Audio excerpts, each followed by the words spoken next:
네, 지금 충남 서천 특화시장 화재로 292개 점포 중 227개 점포가 전소되는 큰 피해가 발생했습니다. 다행히 늦은 시간이어서 인명피해가 없었던 것은 다행이지만 설명절 앞두고 발생한 큰 화재로 큰 시리에 빠지셨을 상인들과 지역 주민들께 위로의 말씀을 드립니다. 정부는 피해 상황을 신속히 정확하게 파악해서 지원 대책 마련에 빈틈이 없어야 될 것 같습니다. 특히 중기부에 등록된 전통시장 경우에 피해 정도에 따라 그 소상공인진흥기금의 긴급 경영안정 자금을 지원할 수도 있고 필요에 따라서 피해 규모에 따라서 정부의 특별 교부세로 응급복구비나 재난 피해 상황에 따른 지원이 가능하기 때문에 정부는 이 지역에 대한 긴급 신속하고 빠른 재난지원 대책을 만들어야 될 것으로 생각됩니다. 윤석열 대통령이 지난 1월 15일 반도체 산업과 관련해서 여러 가지 말씀을 하셨는데 도리어 기업에게는 불안을 그리고 국제사회에서는 웃음거리가 된 것 같습니다. 탈원전을 하게 되면 반도체뿐만 아니라 첨단 산업을 포기해야 한다. 원전 산업을 계속해서 발전시켜 나가야 한다. 이게 대통령 말씀인데요. 반도체를 비롯한 첨단 산업을 도리어 아예 그냥 문 닫기로 작정하신 것 아닌가 싶습니다. 귀를 의심했습니다. 대통령의 말대로 수백조를 투자해서 짓는 반도체 공장에 원전으로 전력을 공급해서 만든다면 이 반도체는 해외에 거의 팔 수가 없습니다. 아리백에 따라서 제품 생산에 들어가는 전력이 재생에너지로 만들어져야 아주 주요한 바이어들이죠. 애플, 구글, BMW 등 주요 수요자에게 반도체를 팔 수 있습니다. 여기에 원전으로 공장을 돌리는 것은 포함되지 않습니다. 결국 우리나라 반도체 많은 돈 들여서 생산해 놓고 큰 대기업들이나 글로벌 기업들에게는 팔 수 없게 만들겠다는 게 대통령의 생각이십니까? 대통령의 말과는 반대로 원전 의존도를 줄이지 못하면 첨단 산업을 포기하는 것입니다. 정부도 이 사실을 잘 알고 있습니다. 산업자원부가 윤석열 정부 들어와서 있었던 겁니다. 2022년 11월 개최한 탄소중립 컨퍼런스에서 한국 기업이 2040년까지 재생에너지 전환을 이루지 못하면 한국 주요 수출 산업 규모가 40% 축소되고 GDP는 3.8% 줄어든다고 발표했습니다. 그날 참석했던 외국의 매들린 픽업 더 클라이밋 그룹 매니저는 이런 말까지 했습니다. 2018년 한국 정부의 본격적인 에너지 전환 노력이 시작된 것은 고무적인데 윤석열 정부가 도리어 재생에너지 비중을 축소한 것에 대해 놀랍고 실망스러운 일이다라고 비판을 그 자리에서도 했습니다.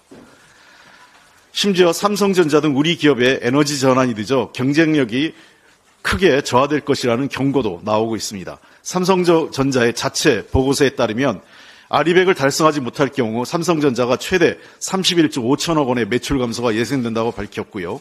2050년까지 아리백 달성을 약속해야 된다는 것입니다. 이마저도 대만의 TSMC보다 10년 늦은 겁니다.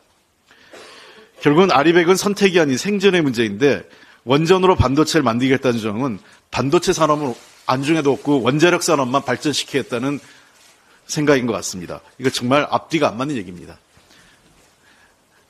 차라리 이 자리가 반도체 산업 전략 자리가 아니라 원전 산업 전략이었으면 또 모르겠지만 반도체 산업 전략 자리에서 반도체 산업은 죽이고 원전만 발전시키겠다는 얘기를 한 게 정말 이상합니다. 두 번째 문제점은 반도체 클러스터 조성에 1차적으로 622조 원 규모를 투자를 하겠다.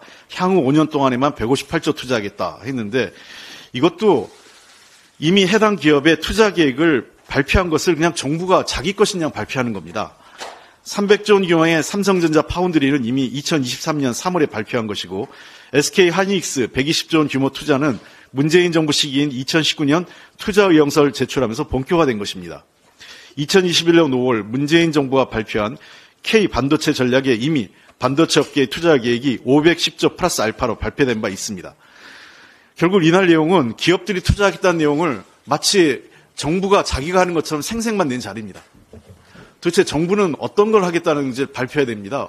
보조금을 지급하겠다든지 어떤 규제를 하겠다든지 어떤 법과 제도로 지원하겠다든지는 얘기 없이 그 해당 기업이 투자하겠다는 내용을 대통령이 생색내듯이 하는 건 이게 뭔지 모르겠습니다.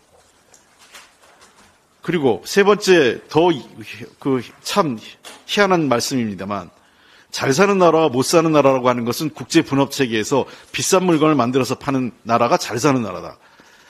정말 매우 천박하고 경박한 경제관입니다. 좋은 물건 만들어서 비싸게 판다.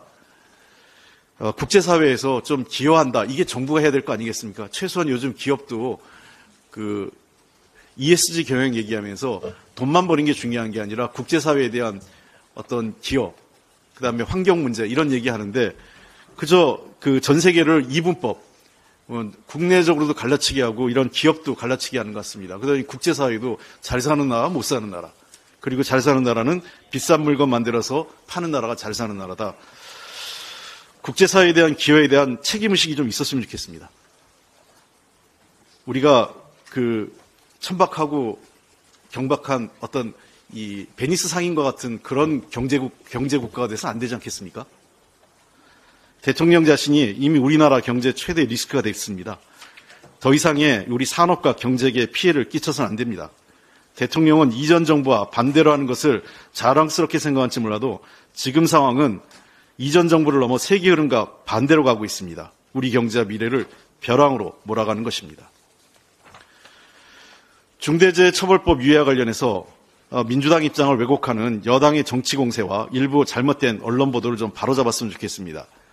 정부 여당은 민주당이 제시한 조건을 다 이행했는데 민주당이 산업안전보건청 설치를 추가로 제시해서 유예를 막고 있다는 거짓말을 하고 있고 일부 언론도 이것을 그대로 인용해서 합니다. 한국경제사설은 매우 유감스럽습니다. 며칠 전에 나온 것에 대해서. 제가 그대로 다시 한번 말씀드리겠습니다. 민주당이 제시한 사항들이 제대로 이행된 것이 없습니다. 민주당의 요구는 법을 유예하게 될 경우 산업안전 확보를 위한 최소한의 사항입니다. 그런데 아무것도 하지 않고 마치 민주당 책임인 것처럼 호도하는 것은 매우 비양심적입니다. 사실과도 다른 겁니다.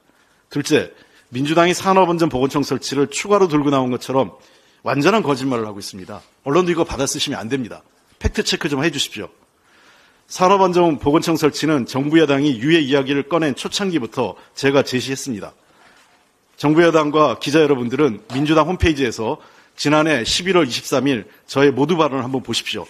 당시 정책조정회에서 제가 한 얘기 그대로 다시 한번 읽어드리겠습니다. 만약에 2년간 유예될 경우 이것을 대비해서 향후 2년간 산업 현장 안전을 위한 구체적인 계획과 재정 지원 방안을 갖고 오시기 바랍니다. 저는 제가 지난 정책위 의장 시절에 제안했던 것이 대부분의 선진국에서 갖고 있는 산업안전보건청 설립을 제안한 바 있습니다. 이를 포함해서 산업 현장의 안전을 위한 구체적인 계획을 갖고 와주시기 바랍니다라고 제가 작년 11월 23일을 얘기한 겁니다. 다 잊어버리신 것 같습니다. 여당이 이제 와서 야당의 추가 조건이라고 말하는 것은 정말 제 얘기를 귓등으로도 안 들은 겁니다. 야당의 제안과 요청을 관심도 갖지 않고 들어줄 생각도 없었던 겁니다. 자신들의 무능과 무책임을 숨기기 위해 법 시행이 임박해서 유예안을 던져놓고 사전에 필요한 상식적인 조치를 요구한 것에 대해서도 무시하다가 이제 와서는 마치 제가 추가적인 조건을 임박해서 제출한 것처럼 새빨간 거짓말을 하는 겁니다.